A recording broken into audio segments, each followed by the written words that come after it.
चुपके से अपने मुंह में डाल दिया। उसकी हरकत को सुपरवाइजर ने देख लिया। सुपरवाइजर ने उसे हीरा बाहर निकालने का आदेश दिया, लेकिन जब उस आदमी ने हीरा बाहर निकाला, काले ने यह दृश्य देखा तो उसका दिल डर से भर गया। लेकिन जल्दी ही उसने भी बांस की टोकरी में एक पत्थर पाया और उस पर से मिट्टी हटाने के बाद उसने देखा कि यह न केवल एक गुलाबी हीरा है, बल्कि इस आकार और माप के हिसाब से इसकी कीमत कम से कम 1 अरब है। इस समय बूढ़ा काला नर्वस और उत्साहित था। वह समझ गया कि अगर वह इस हीरे को चुपके से रख ले तो उसकी पीढ़ियां आराम से जी सकती है। जब वो निर्णय नहीं ले पा रहा था, तभी पास का पानी का पंप अचानक टूट पड़ा, तो उसने जल्दी से सभी की नजरें बचाकर गुलाबी हीरे को अपने पैर की उंगलियों के बीच दबा लिया। इसके बाद उसने झूठ बोला कि उसे शौच के लिए जाना है। उसके अजीब व्यवहार ने निगरानी करने वाले का ध्यान नहीं खींचा और इस तरह वह गुलाबी हीरा लेकर जंगल में चला गया और चुपचाप एक सुनसान जगह पर पहुंच गया। लेकिन तभी एक निगरानी करने वाले ने उसे रोक लिया। उसे लगा कि वह पकड़ा गया है। वह बहुत घबराया हुआ था, लेकिन उसे शांत दिखना पड़ा। निगरानी करने वाले ने उसकी पूरी तलाशी ली, शरीर के हर हिस्से की जांच की, लेकिन कुछ नहीं मिला।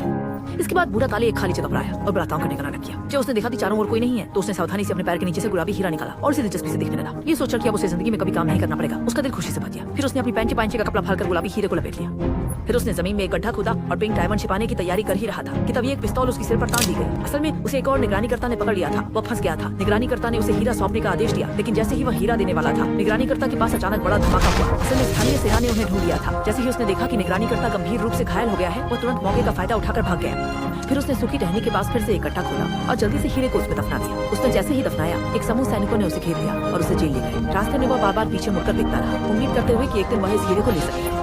जेल में डालने के बाद लाओ लोहे के पिंजरे के सामने खड़ा था। उसके मन में कई विचार आए। उसने कभी नहीं सोचा था कि वह निगरानीकर्ता सिर्फ घायल हुआ था, मरा नहीं था। उसने उसे पहचान भी लिया था। यहाँ तक कि लाओहे की ओर इशारा करके कहा कि उसने अभी एक विशाल गुलाबी हीरा पाया है। यहाँ तक कि जंगों ने इनाम की घोषणा कर दी ताकि हर कोई उसकी तलाशी ले सके। लाओहे तुरंत ही घबरा गया। खुद को साबित करने के लिए लाओहे ने अपने सारे कपड़े उतार दिए। सभी लोग लाओहे के इस कदम से प्रभावित हुए और उन्होंने उस पर विश्वास करने का निर्णय लिया, लेकिन उनमें से एक गोरा व्यक्ति संदेह में रहा। वह लगातार लाओहे को देखता रहा, मानो उसने लाओहे के छुपे हुए राज को भांप लिया हो।